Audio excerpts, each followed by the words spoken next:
Load shedding छ कि छैन भन्दाखेरि एकजना साथीको साथीले सोध्नु भएको थियो। त्यहाँ मैले हेर्दाखेरि के देखेँ, सबैले लोड सेडिङ। अहिले अस्ति पनि हाम्रो घरमा लोड सेडिङ भयो, अस्ति दिनैभरि लोड सेडिङ भयो। तपाईलाई म स्यालुट गर्न चाहन्छु, अभिनन्दन गर्न चाहन्छु। ऋषि धमला नै धरापमा पर्ने देखियो नीति तथा कार्यक्रमले। कुलमान घिसिङ हुँदाखेरि चाहिँ नेपाल विद्युत प्राधिकरण फाइदामा छ। अब हिजै घाटामा लागिसक्यो। सञ्चार क्षेत्रमा जहिले पनि आक्रमण हुन्छ, जहिले पनि जुनसुकै शासकले पनि पहिलो आक्रमण कसलाई गर्छ? सञ्चार जगतलाई गर्छ। राजाको शासनमा सबभन्दा बढी भिक्टिम को भयो? सञ्चार जगत भयो। रिपोर्ट छ नेपालको इतिहास। आज म तपाईलाई स्यालुट गर्न चाहन्छु, अभिनन्दन गर्न चाहन्छु। आज विश्व प्रेस दिवस। ऋषि धमला खम्बा भनेर आउने छ पत्रकारहरूको सुरक्षाको लागि। मरिसक्या माक्सा आउँछ कि देश बनाउँछ कि भनेर बस्ने हुन्, मरिसक्या लेनिन आएर देश बनाइदिन्छ कि भनेर दिवा सपना देख्ने नहुन्। त्यो केपी शर्मा ओली कमरेडको उही पानी जहाज हो। ठ्याक्कै पानी जहाज, हे रेल अनि हावाबाट बिजुली, घर घरमा ग्यासको पाइप जस्तै नीति तथा कार्यक्रम हिजो आयो। टोले गुण्डाहरूले आफ्नो क्षेत्र निर्धारण गर्नलाई बनाएको सम्झौताको खास्टो जस्तो हुँदैन। कहाँ हुन्छ? सबै साथीहरूलाई धेरै धेरै धन्यवाद। सरकारले चाहिँ नीति तथा कार्यक्रम ल्यायो र यो छलफलका लागि रेपोर्टर्स क्लबलाई धेरै धेरै धन्यवाद। र श्रमजीवी पत्रकारहरूको अहिले चाहिँ पत्रकारिता जो विशेष अन्तर्राष्ट्रिय स्वतन्त्रताको कुरा छ त्यसको शुभकामना छ। तर दुःख लाग्दो कुरो ऋषि धमलाजीका लागि, अब पत्रकारलाई स्वतन्त्रता त यहाँ शुभकामना ढ्याङढ्याङ दियो, अब यही रिपोर्टर्स क्लब भत्किने भयो। किनभने हिजो ल्याएको सरकारको नीति तथा कार्यक्रममा यो भिरकुटी मण्डपभित्र चाहिँ यसलाई चाहिँ भएका संरचनाहरू सबै हटाएर अब चाहिँ मनोरञ्जन जस्ता चिजहरू चाहिँ अगाडि बढाउने भनेर हिजो सरकारले नीति तथा कार्यक्रममै ल्याएको छ। त्यो भएको हुनाले ऋषि धमला नै धरापमा पर्ने देखियो नीति तथा कार्यक्रमले, हैन? उहाँको यो रिपोर्टर्स क्लब अघि भनिहाल्नुभयो 27 वर्ष पुरानो। अनि अब मैले अब नीति तथा कार्यक्रममा चाहिँ अब यो हामीले अरू कुरा भन्दा पनि अब हामी प्रतिपक्ष हौँ। प्रतिपक्षले चाहिँ सरकारले जेसुकै कुरा ल्याए पनि राम्रो नदेख्ने, अब प्रतिपक्षले जे कुरा सुझाव राखे पनि सरकारले त्यसलाई स्वीकार नगर्ने, यो परम्पराभन्दा चाहिँ अलिकति हामी बाहिर जानुपर्छ। सरकारले ल्याएका केही कार्यक्रमहरू राम्रा होलान्, केही कार्यक्रम नराम्रा होलान्, तर समग्रमा चाहिँ के छ भन्ने कुरा हो। कुनै पनि नीति तथा कार्यक्रम ल्याउँदाखेरि चाहे त्यो कुनै सरकारको कुरा होस्, चाहे त्यो कुनै एउटा सानो संस्थाको कुरा होस्, चाहे कुनै एउटा प्राइभेट कम्पनीको कुरा होस्, नीति तथा कार्यक्रम ल्याउनभन्दा अगाडि त्यसका आधारहरू हुन्छन्, धेरैभन्दा धेरै आधारहरू हुन्छन्। ती आधारहरूको आधारमा, ती आधारहरूको बेसमा चाहिँ नीति तथा कार्यक्रम बन्ने गर्छ। जस्तै उदाहरणका लागि अहिले नीति तथा कार्यक्रममा चाहिँ के हो भने जस्तो उद्देश्य स्पष्ट हुनु पर्यो। राज्यको इकोनोमी कहाँ जाने हो, देशको अर्थव्यवस्था कहाँ जाने हो भन्नुभयो। यहाँनिर यो सरकार कहाँनिर अहिले उद्देश्य निश्चित छैन भने सरकारको, जस्तै उदाहरणका लागि सुरुमै सरकारले हिजो तथा नीति तथा कार्यक्रममा एउटा शब्दावली प्रयोग गरेको छ, समाजवाद उन्मुख अर्थतन्त्रको कुरा गरिएको छ। समाजवाद उन्मुख अर्थतन्त्र भने के हो? यसलाई गएर अहिले नेपाली शब्दकोशमा हेर्नुहोस् त। समाजवाद उन्मुख अर्थतन्त्र भनेको कसैको पनि निजी लगानी नहुने भन्ने हो। सबैको लगानी, निजी लगानी नहुने, कुनै पनि निजी कम्पनी नहुने, जति पनि तपाईँको नेपालका जति पनि इन्डस्ट्रीहरू छन् सबै सरकारीकरण गर्ने भने हो। यो अहिले नेपालमा लगानी नआउनुको मुख्य कारण भनेको संविधानको त्यही कुरा बाधक हो। अहिले हामी ग्लोबलाइजेसनमा छौँ। संसारभरिका इन्डस्ट्रीहरू नेपाल आएर विश्वको सबभन्दा ठुलो तपाईँको अर्थव्यवस्था भएको देश चीन उत्तरमा छ, सबभन्दा बढी जनसङ्ख्या भएको देश दक्षिणमा छ। यहाँ उत्पादन गरेर अन्तर्राष्ट्रिय बजारमा लिने बेला यिनीहरू संविधानमा के लेखिदिन्छन्? समाजवाद उन्मुख अर्थतन्त्र लेखिदिन्छन्। अनि अहिले लगानी नै नल्याऊ भनेर लेखिदिन्छन्। अनि मान्छे आएर लगानी गर्छ। अन्तर्राष्ट्रिय कम्पनीले, इन्टरनेसनल कम्पनीहरूले त्यो त संविधानको धारा हेर्छ नि त। यो संविधानै गलत देखे पहिला कुरा। यिनीहरू त कम्युनिस्ट बन्नु छ, किनभने त्यो मरिसक्या माक्सा आउँछ कि देश बनाउँछ कि भनेर बस्ने हुन्, मरिसक्या लेनिन आएर देश बनाइदिन्छ कि भनेर दिवा सपना देख्ने नहुन्। तर अहिलेको अवस्था हिजो यही नीति तथा कार्यक्रममा स्पष्ट उद्देश्य के भएन भने सुरुमा समाजवाद उन्मुख अर्थतन्त्र भएको व्यवस्था गरिनेछ भनेर नीति तथा कार्यक्रममा आयो। तर पछाडिपट्टि फेरि के भन्यो? निजी लगानीलाई पनि अगाडि बढाइनेछ भने। अब यो कसरी हुन्छ? यो त दुईटा भाष्य परिणाम गर्यो नि त। त्यो भए हुनाले यो अहिले नीति तथा कार्यक्रम चाहिँ के छ भने यो केपी शर्मा ओली कमरेडको उही पानी जहाज हो। ठ्याक्कै पानीजहाज, रेल अनि हावाबाट बिजुली, घर घरमा ग्यासको पाइप जस्तै नीति तथा कार्यक्रम हिजो आयो। हामीले त्यसलाई स्पष्ट भनिसक्यौँ। पुरानो ढर्राको च्यातिएको कागज जस्तो, टोले गुण्डाहरूले आफ्नो क्षेत्र निर्धारण गर्नलाई बनाएको सम्झौताको खास्टो जस्तो। अनि एउटा अर्को लेखेछन् नीति तथा कार्यक्रममा, यो हेर्नुहोस् त, पढ्नुहोस् त, यहाँ के लेख्नु भएको छ? यस्तो लेख्न मिल्छ? अहिलेसम्म नीति तथा कार्यक्रम पढ्नु भएको छैन। नीति तथा कार्यक्रम भनेको देशको इकोनोमीको कुरामा जाने हो। यो कुनै राजनीतिक व्यवस्थाको लागि लेख्ने हो र? यहाँ लेखिया छ, हेर्नुहोस् यहाँ के लेखिया छ? समाजमा बेला बेला प्रकट हुने नकारात्मक सोचको दोहन गरी संविधान र व्यवस्थाप्रति अफवाह फैलाई अराजकता सिर्जना गर्ने पक्ष विरुद्ध सङ्घीय लोकतान्त्रिक गणतन्त्रलाई सुदृढ गर्दै नेपाली जनताको बलिदान सङ्घर्ष आन्दोलन ल्याएको दुर्गामी महत्त्वको उपलब्धता रक्षा गर्न यो सरकार दृढ छ भन्छ। यो नीति तथा कार्यक्रममा ल्याउने कुरा हो। शिक्षा विधेयक पास गर्ने पनि नीति तथा कार्यक्रममा आउने कुरा हो। यो त्यो त संसदको अधिवेशनमा आउने कुरा हो नि त। स्पष्ट कुरा कहाँनिर छ भने कसैले आवाज ननिकालुन्। हिजो मैले रिपोर्टर्स क्लबमा हो कि कहाँ एउटा हेरेको थिएँ, कुलमान घिसिङ हुँदाखेरि चाहिँ नेपाल विद्युत प्राधिकरण फाइदामा छ, अब हिजै घाटामा लागिसक्यो भन्ने हो। लोड सेडिङ छ कि छैन भन्दाखेरि एकजना साथीले सोध्नु भएको थियो। त्यहाँ मैले हेर्दाखेरि के देखेँ, सबैले लोड सेडिङ। अहिले अस्ति पनि हाम्रो घरमा लोड सेडिङ भयो, अस्ति दिनैभरि लोड सेडिङ भयो। अहिले पनि काठमाडौँमा गल्ली गल्लीमा गएर तपाईँ सोध्नुहोस्, देशका विभिन्न ठाउँमा जानुहोस्, सुर्खेतमा सोध्नुहोस्, चाहे विराटनगरमा सोध्नुहोस्, आज बत्ती छैन। अनि तपाईँको के गरिराखेको थियो भने त्यस पछाडि चाहिँ लोड सेडिङ छ कि छैन भने एकजना मान्छेले मात्र छैन भनिरहेको थियो। यस्तो किसिमको अवस्था यो सरकारको छ। अब यसरी विरोध गर्न नपाइने भन्यो अहिलेको नीति तथा कार्यक्रम।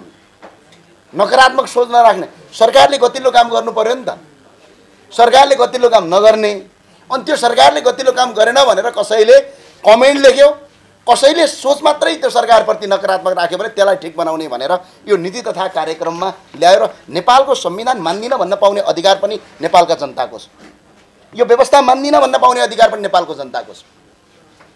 किनभने यो व्यवस्था मान्दिन भनेरै हामीले चुनाव जितिरहेको।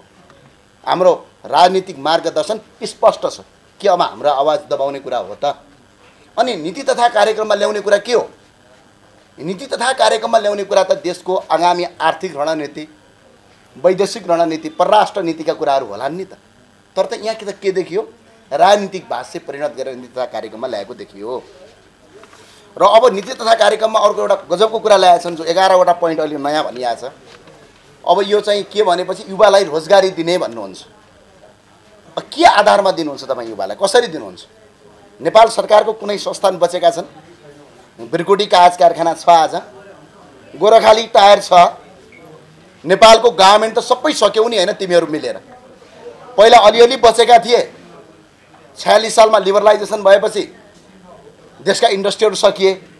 अनि त्यसपछि बचेका थिए, माओवादीको द्वन्द्वले सकिए। हरेक व्यापारीलाई चन्दा माग्ने, हरेक ठाउँमा ट्रेड युनियन खोल्ने। अझ त्यसपछि अलिअलि बाँकी रहेका अहिले आगो लाउँदै ट्रेड युनियन खोल्दै त्यो ट्रेड युनियनबाट मान्छे नेता बन्ने। ल जानुहोस् त वीरगञ्जतिर के थियो अहिले मधेस? अहिलेको मधेसवादी दल साथीहरूले भन्नुहुन्छ हामीले मधेसको उत्थान गऱ्यौँ, 10 जना मान्छेलाई रोजगारी दिनुहोस् न, टाढा जानु पर्दैन। के थियो हिजो? त्यही मधेसमा हिजो वीरगञ्ज चिनी मिल थियो, त्यही मधेसमा हिजो कृषि औजार केन्द्रहरू थिए, त्यही मधेसमा ठुल्ठुला इन्डस्ट्रीहरू थिए। तर आज कहाँ छन्? विराटनगरको जुट मिलले गर्दाखेरि विराटनगर र आसपासका क्षेत्रका मान्छेहरू के थियो? त्यहाँबाट जुटबाट कमाइ गर्थे र किसानले पैसा पाउँथ्यो। त्यो जुट त किसानले उत्पादन गर्ने हो नि त। तर आज त्यो जुट मिल त बन्द भयो नि त। आज पनि जुटको कारोबार कति हुन्छ विश्वमा? खरबमा हुन्छ कारोबार। हामीले भारत लगायत अन्य देशमा जुटको तपाईँको पुरै हामीले यहाँबाट जुट तपाईँको एक्सपोर्ट गर्थ्यौँ। तर आज त्यो त साम्य भयो नि, चिनी मिलसम्म बन्द भयो।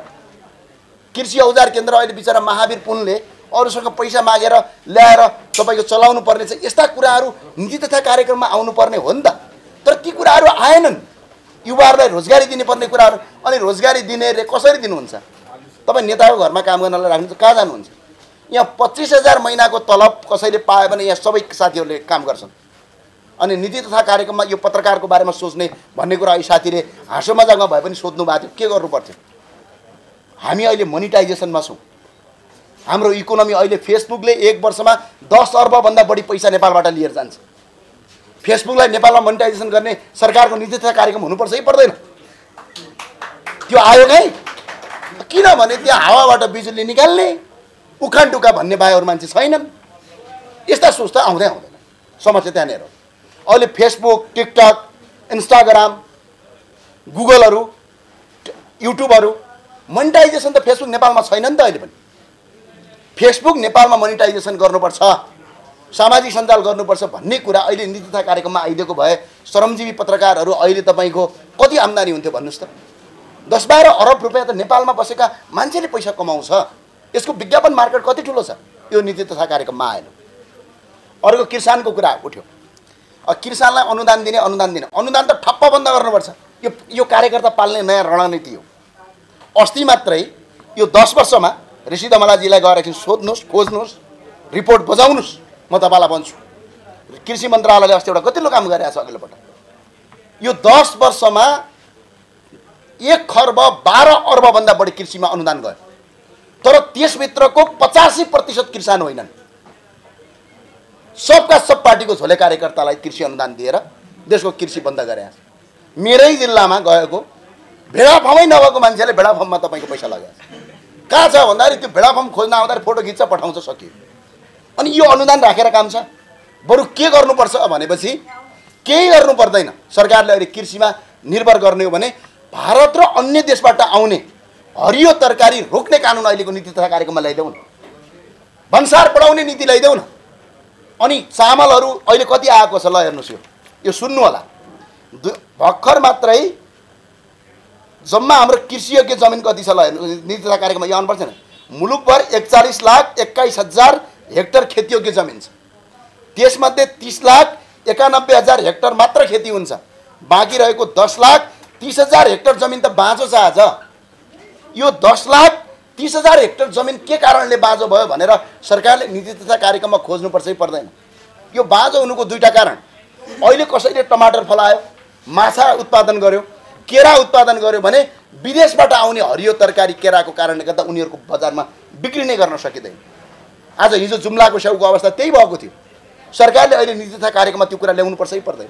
त्यो कुरा त कहीँ पनि आएन। अनि अहिले विदेशमा रहेका अहिले कतिजना मान्छे मरे ल भन्नुहोस् नेपालको? यो 10 वर्षमा 14,213 जना मान्छे रातो बाकसमा लास भएर फर्केको छ विदेशबाट। 1 वर्षमा मात्र यो सुन्नुहोस्, अहिले गइहाल्नु भएर फेरि उहाँहरू यहाँ सुन्नुहोस्। 1 वर्षमा मात्र अघिल्लो वर्षमा मात्रै 7,41,000 मान्छे विदेश गयो भने यो वर्ष मात्र फर्म भर्नेको सङ्ख्या झन्डै तपाईँको कति भन्छ 8,11,390 जना छ विदेश जान पाउँ भनेर हरेक वर्ष। यो युवासँग कार्यक्रम गर्नै पर्दैन। यो नाटक रमिता किन गर्न पर्यो? एयरपोर्टमा गएर कार्यक्रम गरे हुन्छ केपी ओलीले, त्यहीँ छन् युवाहरू सबै भएर। यस्तो अवस्थामा नीति तथा कार्यक्रम युवाका लागि आउनुपर्ने हो नि, होइन? अनि के आधारमा यिनीहरूले नीति तथा कार्यक्रम ल्याउँछन्? अहिले युएसआइडीले फन्ड रोकिसक्यो। वैदेशिक ऋण कति पुग्यो अहिले हेर्नुहोस्, 26 खर्ब 11 अर्ब पुग्यो। जबकि हाम्रो जिडिपी अहिले 57 खरब 4 अर्ब छ। कुल राष्ट्र उत्पादनको 44.44% त अहिले तपाईँको हाम्रो जिडिपीको तपाईँको वैदेशिक ऋण छ। यो ऋण ल्याएर देश बनाउन सकिन्छ? अब यस्तो किन फर्चुअल खर्च, भ्युटारहरू बन्द गर्ने, जहाँ खर्च लाग्दैनन् त्यहाँ चाहिँ रोक्ने, विकास निर्माण उत्पादनशीलमा तपाईँ खर्च गर्नुपर्ने, यो नीति तथा कार्यक्रममा आउनुपर्नेमा नीति तथा कार्यक्रम चाहिँ कस्तो किसिमको आयो भने राजनीतिक प्रतिशोध साट्ने, केही छैन। एउटा कर्मचारीले गयो, लेख्यो, टाइपिङ गर्यो, बुझाइदियो, अब मन्त्रीले पढ्न जाने पो पढ्छ नि त बिचरा। समस्या त्यही छ, होइन? अनि आएर नीति तथा कार्यक्रम आयो। अर्को एउटा गजबको कुरा देखेँ नीति तथा कार्यक्रममा, खेलकुदलाई प्रोत्साहन गर्ने भनेर भनेछन् यिनीहरूले। केही गर्नु पर्दैन। खेलकुदलाई प्रोत्साहन गर्ने कार्यक्रम ल्याउनका लागि अहिले केही पर्दैन। कर्णालीको राष्ट्रिय खेलकुद आयोजना कर्णालीमा हुने, त्यो आयोजना गर्न सकेका छैन यो सरकारले। अनि तपाईँको खेलकुदको कुरा गरेर हुन्छ? त्यो भएको हुनाले नीति तथा कार्यक्रममा जुन विषयवस्तु आउनु पर्थ्यो त्यो विषयवस्तु आएन र फेरि आउँदा पनि आउँदैन। किन आउँदैन भने जनतासँग के मतलब छ यो सरकारलाई? अहिलेका केही मन्त्रीहरू जनताले जितेर पठाएको हो त? जनता कहाँ जानुपर्छ उनीहरूलाई? जानै पर्दैन। पार्टीमा सहयोग गरेको समानुपातिक परेको अनि पट्काइ गर्यो मन्त्री। अब अहिलेको शिक्षा मन्त्रीले बिचरा चुनाव जित्दा त वडा अध्यक्ष जित्दैनन् बिचराले, तर मन्त्री भइहाल्यो अस्ति। अब तपाईँले रोक्न सक्नुहुन्छ? उहाँलाई जनतासँग के मतलब? शिक्षासँग के मतलब उहाँलाई? किनभने यो व्यवस्था नै खराब छ भन्ने कुरा बुझौँ। व्यवस्थाको सबै कुरा खराब नहोला, केही मुद्दाहरू यति खराब छन्। अब यहीँनिर ऋषि दमलाजी अहिले भन्दै हुनुहुन्छ ज्ञानेन्द्र शाहले रोके भने त्यो वीरेन्द्र शाहले घाँटी काटेर देख्न सकिँदैन? वीरेन्द्र शाहलाई त कलमसहित घाँटी काटेर गाड्या हो नि त। अनि दैलेखको पत्रकार थापाजीलाई लगेर जिउँदै गाड्या त्यो देखिएन डेकेन्द्र थापालाई। अनि त्यतिखेर कहाँ गयो तिमीहरूको पत्रकार? अब उहाँहरूलाई त के लाग्ने भने राजाले थुन्दैन त बाबा, माओवादी हतियार बोकेर जङ्गल गएका छन्, सडकमा ढुङ्गा हानेर मारामार गरेका छन्, म भइदिएमा अझै थुन्थे। त्यो त कम भयो। त्यो अवस्था के थियो त्यतिखेर? अहिलेको जस्तो शान्तिपूर्ण थियो अवस्था? हतियार सहित मान्छे जङ्गल गएको छ, त्यत्रो दरबार हत्याकाण्ड भएको छ, सडकमा मान्छे आन्दोलनमा आएको छ। अनि विदेशीको डलर खाएर केही साथीहरूले जीवन लाग्यो त्यही लेखेर हिँड्छ, अनि थुन्दैन त?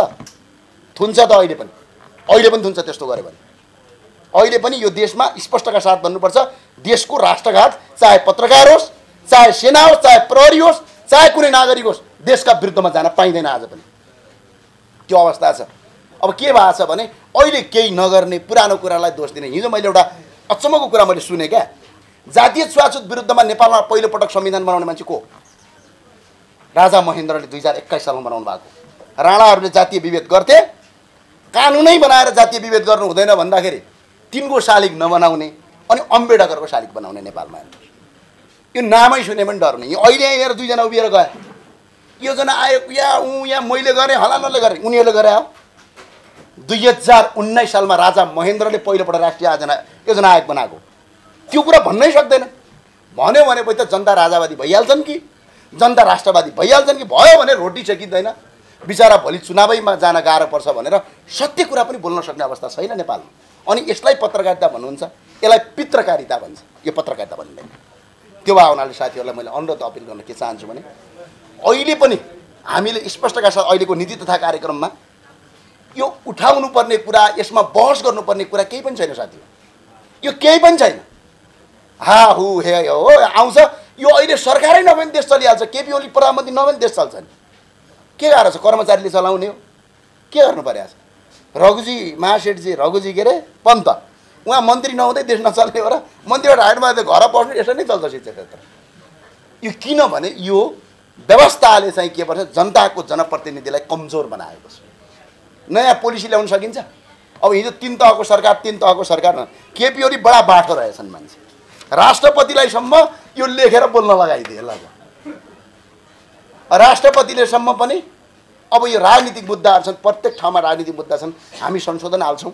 तर के छ भने स्पष्टका साथ जुन दिन जनताबाट प्रत्यक्ष निर्वाचित कार्यकारी प्रधानमन्त्री हुँदैन तबसम्म यो देश चल्ने यसरी नै हो। बिचौलिया खुसी हुन्छ, जनता खुसी हुँदैन। टाढा जानु पर्दैन, एयरपोर्टमा जानुस् न कति छ मान्छे। खै त के आयो नीति कार्यक्रम? देशभरिको उद्योग खोल्ने आयो कहीँ? ल भारत र अन्य देशबाट आउने हरिया तरकारीहरू रोक्ने, नेपालमै तपाईँको तरकारी उत्पादन गर्ने भन्यो भने अहिले 3 देखि 4 खर्बको तपाईँको तरकारी र मासुजन्य पदार्थ हामी हाम्रो देशमा उत्पादन गर्न सक्छौँ। देशले उत्पादन गरेन भने पनि 15 देखि 20 लाख मान्छेलाई नयाँ रोजगारी सिर्जना गर्न सक्छ। त्यो नीति तथा कार्यक्रममा आयो। ल गएर अहिले हेर्नु त हाम्रो छिमेकी राष्ट्रको नीति तथा कार्यक्रम पढ्नुहोस् त कस्तो आउँछ।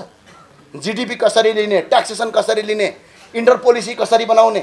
अब हिजो यिनीहरूले परराष्ट्र नीति लागू गर्ने भन्छन्। परराष्ट्र नीति के को आधारमा हुन्छ? परराष्ट्र नीति पञ्चशीलताका आधारमा हुन्छ। तर परराष्ट्र नीति त्यो छ, त्यो पञ्चशीलताका आधारमा पनि महेन्द्रले स्थापना गरे हुनाले त्यो नाम पनि लिन सक्दैन। त्यसो भने त देशमै नबस हो। यो देश त्यही राष्ट्र संस्थाले नै बनाएको देश हो। त्यो आपत्ति मान्नुपर्ने विषयवस्तु छैन। हो केही व्यवस्थाहरू सही थियो होला, केही व्यवस्थाहरू गलत थियो होला, त्यो अर्को कुरा हो। इतिहास हो। आज यो देशमा तपाईँले पनि देखाएको छैन ऋषिजी, पृथ्वीनारायण शाहको तस्बिर लाउनुहोस्। यो पृथ्वीनारायण शाहको दिव्य उपदेशमा जनता र राजा मिलेर बनाएको देश हो, गणतन्त्रले बनाएको देश होइन यो। किनभने त्यो कारणले गर्दाखेरि इतिहासलाई तपाईँले रक्षा गर्नुभयो, इतिहासलाई माया गर्नुभयो। भनिसकेपछि ऊ यहाँ रहेछ क्या हो त्यहाँ। ल धन्यवाद छ तपाईँलाई। त्यो भए हुनाले साथी हो नीति तथा कार्यक्रममा खास युवाका लागि चाहिँ त्यस्तो कुरा केही पनि आएको छैन। ल मैले सकेँ। तपाईँका केही प्रश्न छन् भने सोध्नुहोस्, होइन भने अब मैले सकेँ। हस् धन्यवाद।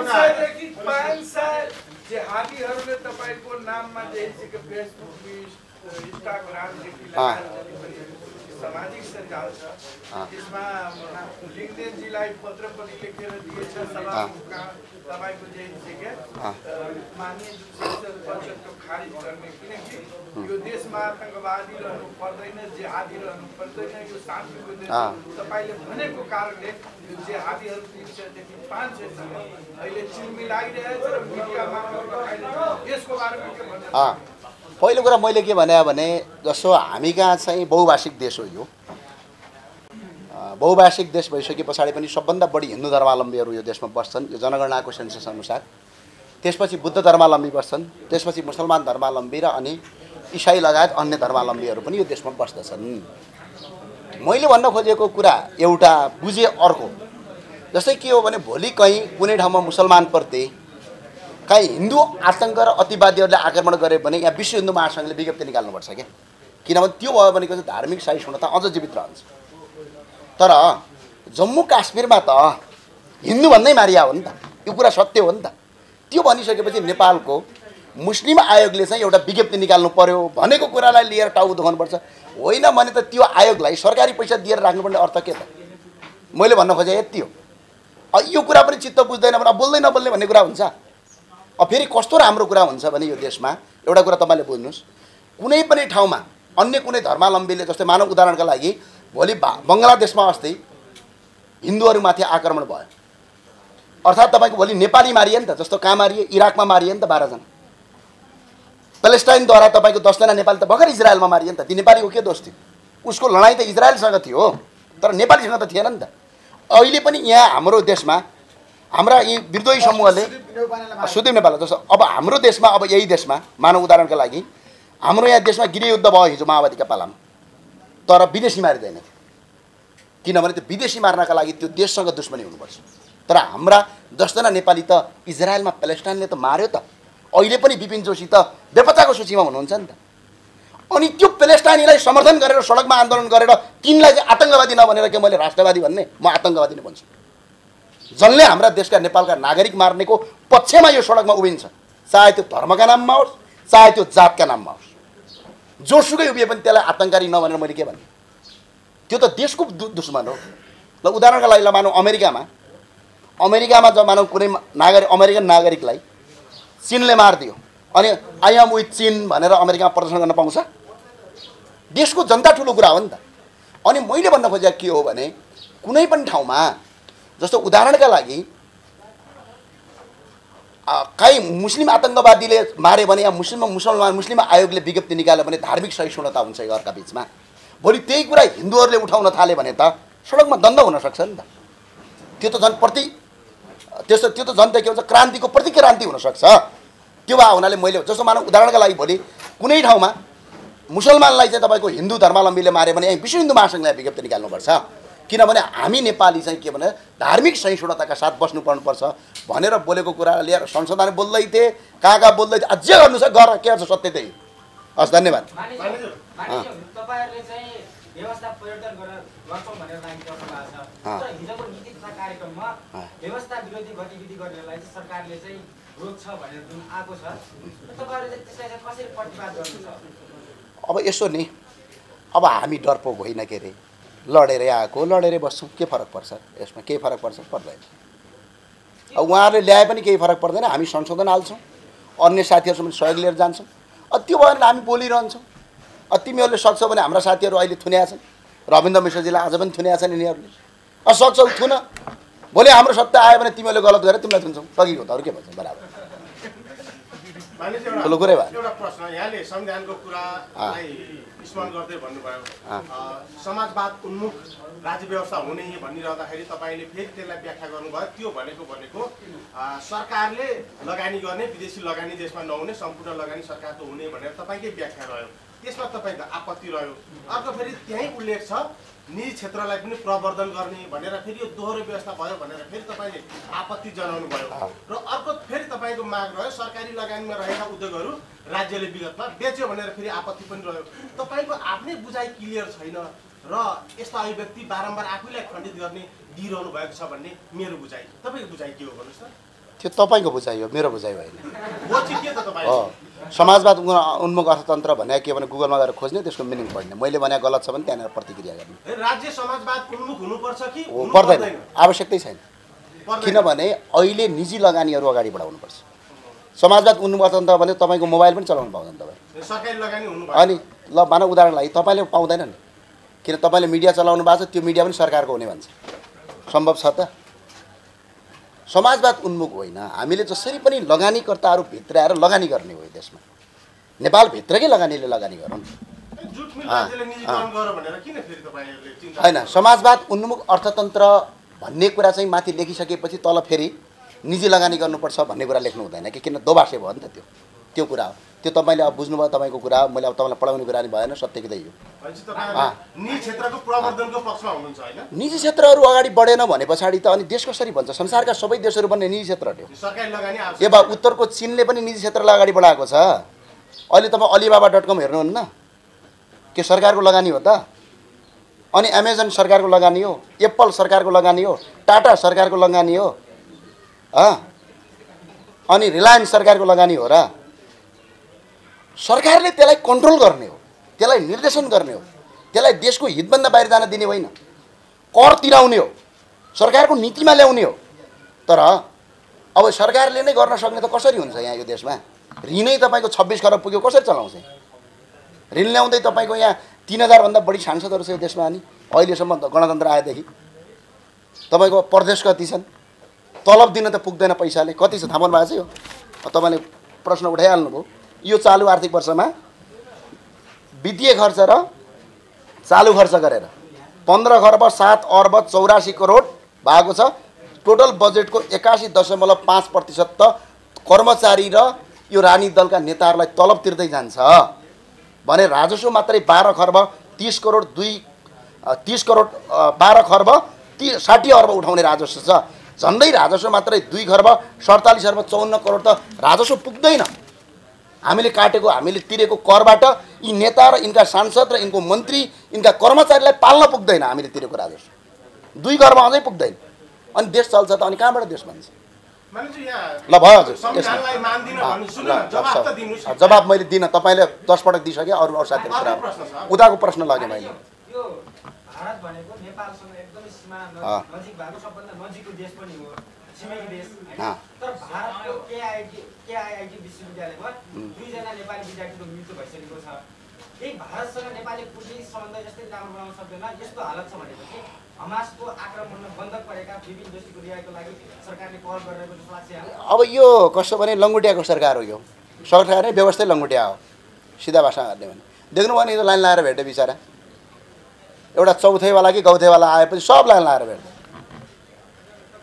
हालत के छ तपाईँ सम्झिनु न बिचरा देशको परराष्ट्र मन्त्री 11 दिन दिल्लीमा बन्धक बस्नुभयो यस्तो देश हो यो अनि विदेशबाट फर्केर आएर के भन्छन् हाम्रो भारत त गणतन्त्रको पक्षमै छ है भने खुसी मनाउँछन् भारत त राष्ट्र संस्थाको पक्षमा छैन हामीलाई भारतको समर्थन चाहियो अब राष्ट्र संस्था यो देशको समर्थन चाहिएको यस्तो देशको देश छ अब गएर गाडाका के अरे लाटाका देशमा गाडा तन्नेरी भने जस्तै हो किनभने सबै यस्तै छन् यस्तै मध्ये एउटा आएर चलाइराखेको छ संसारको कुन देशमा छ 11 दिन तपाईँको परराष्ट्र मन्त्री बन्धक बनाएर त्यहाँको परराष्ट्र मन्त्रीले भेट्न दियो एउटा एउटा विदेश प्रमुख आउँदाखेरि प्रधानमन्त्रीदेखि लगेर अहिले आएका नयाँ साथीहरूसम्म लाइन लाएर भेट्न गएको कहीँ छ संसारमा यही देश आउँछ भने त्यो भएन हस् धन्यवाद म उहाँको सुस्वास्थ्यको कामना गर्न चाहन्छु त्यसै गरी चैत 15 गते आन्दोलन भयो राजावादीहरूको आन्दोलनमा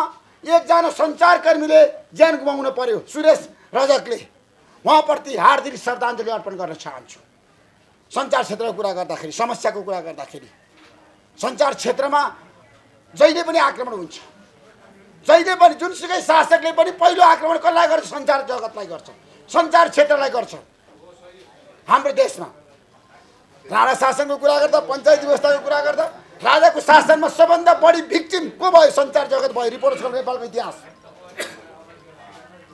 रिपोर्टर्स क्लब नेपाल तत्कालीन राजा ज्ञानेन्द्र शाहले कु गर्दा 2061 साल माघ 19 गते पहिलो आक्रमणको शिकार रिपोर्टर्स क्लब भयो तर पनि हामीले बहस गर्यौँ 19 गते कु भयो 21 गते बहस गर्यौँ किन भन्दा लोकतन्त्रको लागि, विधिको शासनको लागि, कानुनी राज्यको लागि। अहिले हाम्रो देशमा लोकतन्त्र, कानुनी राज्य, विधिको शासन छ। म प्रश्न गर्न चाहन्छु राजनीतिक दलका नेताहरूलाई, हामी कुन अवस्थामा छौँ? रिपोर्टर्स क्लबको इतिहास लामो छ। नेपालको पत्रकारिताको क्षेत्रबाट आउने नेताहरू कृष्ण प्रसाद भट्टराई नेपाल पत्रकार, त्यतिखेर सङ्घको पहिलो सभापति, देशको प्रधानमन्त्री बन्नुभयो। बिपी कोइराला आफ्नो जीवनमा उहाँले धेरै कृति लेख्नुभयो, लेखक हो उहाँ, साहित्यकार हो, तर उहाँ देशको प्रधानमन्त्री बन्नुभयो। धेरै सञ्चारकर्मी, अहिलेको शिक्षा मन्त्री रौजी पन्त पत्रकार महासङ्घको महासचिव, अझै पनि उहाँ लेखिरहनु भएको छ। उहाँ अहिले शिक्षा मन्त्री हुनुहुन्छ। पत्रकारको इतिहास हेर्नुहोस् है। धेरै व्यक्तिहरूले पत्रकारिताको माध्यमबाट राजनीति गरेर, रवि लामिछाने उहाँ अहिले पूर्वपक्षको लागि रूपन्देही कारागारमा हुनुहुन्छ, तर उहाँ पनि सञ्चारकर्मी, उप प्रधानमन्त्री गृहमन्त्री बन्नुभयो। जयप्रकाश प्रसाद आनन्द उहाँ सञ्चारकर्मी, उहाँ सञ्चार मन्त्री बन्नुभयो। गोकुल बास्कोटा उहाँसँग मसँगै काम गरेको मान्छे, उहाँ सञ्चार मन्त्री बन्नुभयो। मेरो भनाइ धेरै मान्छेहरू सञ्चार क्षेत्रमा लागेर राजनीतिमा आएर सफल पनि भएका छन्। नेपालको इतिहासमा सञ्चार क्षेत्रकै मान्छेहरूले राजनीति गर्दा देशको प्रधानमन्त्री समेत भएका छन्। कृष्ण प्रसाद भट्टराई एउटा नमुना हो, इतिहास हो। त्यसैले नेपाली सञ्चार जगतमा लाग्ने मान्छेहरूले दृढ इच्छा शक्तिका साथ अगाडि बढ्नुपर्छ। नेपाली सञ्चार जगतमा काम गर्ने मान्छेले इमान्दारिताका साथ काम गर्नुपर्छ। नेपाली सञ्चार जगतमा लाग्ने मान्छेले जनताको लागि काम गर्नुपर्छ र भ्रष्टाचारको विरुद्ध सशक्त रूपमा आवाज उठाउनुपर्छ। रिपोर्टर्स क्लबको 27 वर्षको इतिहास, अस्ति पनि गृहमन्त्री रमेश लेखकले भन्नुभयो, संसद नहुँदाको संसद थियो रिपोर्टर्स क्लब। आज पनि रिपोर्टर्स क्लबमा विश्व प्रेस दिवसको अवसरमा हिजो सरकारले प्रस्तुत गरेको नीति र कार्यक्रमको बारेमा हामीले चिरफार गरिरहँदा रिपोर्टर्स क्लब जनताको क्लब हो। रिपोर्टर्स क्लब लोकतन्त्रको पक्षमा आज सशक्त रूपमा उभिएको संस्था हो। रिपोर्टर्स क्लब भ्रष्टाचारीहरूलाई कारबाही गर्नुपर्छ भनेर सशक्त रूपमा उभिएको संस्था हो। रिपोर्टर्स क्लब सहकारी पीडितलाई न्याय दिनुपर्छ, लघुवित्त पीडितलाई न्याय दिनुपर्छ र भुइँ मान्छेको क्लब हो रिपोर्टर्स क्लब। यो रिपोर्टर्स क्लबमा आएर म ज्ञानेन्द्र साई यहाँ हुनुहुन्छ, उहाँ सत्य बोल्ने मान्छे हो। रिपोर्टर्स क्लबमा सबभन्दा बढी त्यतिखेर उहाँको कोभिडको बेलामा उहाँले पत्रकार सम्मेलन गर्नुहुन्थ्यो, उहाँ यहाँ आएर बोल्नुहुन्थ्यो। ज्ञानेन्द्र साई आज एउटा राष्ट्रिय नेता बन्नुभयो नि त। रिपोर्टर्स क्लबको योगदानको कुरा गर्दा पहिलो वक्ता कृष्ण प्रसाद भट्टराई हुनुहुन्थ्यो रिपोर्टर्स क्लबमा, दोस्रो वक्ता गिरिजा प्रसाद कोइराला, तेस्रो वक्ता मोहन अधिकारी हुनुहुन्थ्यो। इतिहास प्रचण्ड सार्वजनिक भएको दोस्रो दिन मैले रिपोर्टर्स क्लबमा ल्याएँ उहाँलाई। रिपोर्टर्स क्लबको इतिहास प्रेस स्वतन्त्रताको कुरा गरिरहेको छु मैले आज। त्यसैले ऋषि धमलाले कहिले पनि अभिव्यक्ति स्वतन्त्रताको लागि कोहीसँग सम्झौता गर्दैन, कहिले पनि। र सञ्चारकर्मीको साथमा ऋषि धमला जहिले पनि उभिन्छ। आज म तपाईँहरूलाई स्यालुट गर्न चाहन्छु, अभिनन्दन गर्न चाहन्छु। आज विश्व प्रेस स्वतन्त्रता दिवस, ऋषि धमला खम्बा बनेर आउनेछ पत्रकारहरूको सुरक्षाको लागि, श्रमजीवी पत्रकारको लागि। सडकमा काम गर्ने हामी सञ्चारकर्मी कति पीडामा छौँ, कति दुःखमा छौँ, कति समस्यामा छौँ, तर पनि तपाईँहरू कहिले पनि कोहीसँग पनि झुक्नुहुन्न। त्यो इमान्दारिता हो। तपाईँलाई म स्यालुट गर्न चाहन्छु, अभिनन्दन गर्न चाहन्छु। नेपाली पत्रकारिताले देशमा परिवर्तन अवश्य भावी हुन सक्छ भन्ने सन्देश दिएको छ। देशमा हरेक आन्दोलन पत्रकारको कुरा गर्दाखेरि, माओवादी संसद द्वन्द्व गर्दाखेरि यहाँ देवेन्द्र पौडेल हुन्छ पार्टीको सचिव, पूर्व शिक्षा मन्त्री। माओवादीको द्वन्द्वको बेलामा सबभन्दा बढी रिपोर्टिङ गर्ने मान्छे पनि मै हुँ र माओवादीले त्यतिखेर, म आज तितो कुरा गर्न चाहन्न, सबभन्दा बढी रिपोर्टिङ गर्ने मान्छे गणतन्त्रको लागि। म ज्ञानेन्द्र साईले पनि मलाई बारम्बार भन्नुहुन्छ तपाईँ गणतन्त्रवादी भन्नुहुन्छ, मैले सत्य कुरा बोलिदिन्छु भन्नुहुन्छ उहाँले। उहाँ एकदम स्पष्ट वक्ता हो। मैले भने माओवादीको संसद द्वन्द्वमा गणतन्त्रको बारेमा रिपोर्टर्स क्लबमा मैले 15 तन्तुलाधरलाई ल्याउँथेँ, मथुरा श्रेष्ठलाई ल्याउँथेँ, लुकेर आइदिनु पऱ्यो, बोल्नु पऱ्यो भनेर। कोही बोल्न तयार थियो, देवेन्द्र पौडेल। त्यस्तो अवस्था थियो देशमा। तर रिपोर्टर्स क्लब अडिग रह्यो आफ्नो एजेन्डामा, स्वतन्त्रताको लागि, लोकतन्त्रको लागि, विधिको शासनको लागि, कानुनी राज्यको लागि। कहिले पनि कोहीसँग पनि सम्झौता गरेन, अब पनि गर्दैन। र मेरो माग छ तपाईँहरूलाई, सबै पोलिटिकल पार्टीको नेता आउनुहुन्छ, सत्तारूढ गठबन्धनको नेता हुनुहुन्छ, एमालेको प्रभावशाली नेता पूर्व मन्त्री आनन्द पोखरेलजी हुनुहुन्छ, आनन्द प्रसाद पोखरेलजी। म आग्रह गर्न चाहन्छु नेपाली मिडियालाई समस्या छ, पीडा छ, दुःख छ, समस्यामा छ। नेपाली मिडिया इन्डस्ट्री अहिले सङ्कटमा छ। नेपालमा मात्रै अन्तर्राष्ट्रिय क्षेत्रमा आज कति पत्रकारहरू समाचार लेखेकै भरमा मारिएका छन्, कतिको हत्या भएको छ। हेर्नुहोस् न विश्व इतिहास। आज हामीले विश्व प्रेस दिवस मनाइरहँदाखेरि कति पीडा छ सञ्चार जगतको। सञ्चार जगतको बारेमा राम्रोसँग तपाईँले कसैलाई पनि यो क्षेत्रलाई संरक्षण गर्नुपर्छ, यो क्षेत्रलाई बचाउनुपर्छ। आज यत्रा साथीहरूको रोजीरोटीको कुरा छ, कति समस्या होला, कति पीडा होला। स्वतन्त्र प्रेसको कुरा गर्दा, श्रमिक क्षेत्रको कुरा गर्दाखेरि अस्ति हामीले अन्तर्राष्ट्रिय श्रमिक दिवस मनायौँ। हाम्रो देशमा सबभन्दा पीडा, सबभन्दा समस्या सञ्चार जगतलाई छ। तर पनि तपाईँहरू नआत्तिनुहोस्, ऋषिधमला तपाईँहरूको साथमा छ, तपाईँलाई साथ दिन्छ ऋषिधमलाले। अब म धेरै भाषा नगरिकन आज यो देशको विश्व प्रेस दिवसको अवसरमा म सबैलाई नेपाली सञ्चार जगतलाई बधाई र सबैलाई शुभकामना दिन चाहन्छु। र म दलका नेतालाई हिजो सरकारले ल्याएको नीति र कार्यक्रमको बारेमा यो लाइभ भइरहेको छ प्राइम टाइम टेलिभिजनबाट, धेरै मिडियाबाट 7 देखि 10 मिनट बोल्न आग्रह गर्न चाहन्छु। तपाईँहरू एकदम काबिल वक्ता हो। त्यसैले यहाँ 4 जना नेता आइसक्नु भएको छ। राष्ट्रिय प्रजातन्त्र पार्टीको प्रवक्ता प्रमुख सचेतक ज्ञानेन्द्र साईजी, तर म अब आनन्द पोखरेलजी, देवेन्द्र पौडेलजी र सुरेन्द्र झा, म अब सुरेन्द्र झालाई आग्रह गर्न चाहन्छु। तपाईँ लोकसभाको महासचिव सुरेन्द्र झाजी, यो नीति र कार्यक्रम तपाईँहरूको लागि स्वीकार्य छ कि छैन? कस्तो आयो नीति र कार्यक्रम? यसले अहिलेको मागलाई सम्बोधन गर्न सक्छ?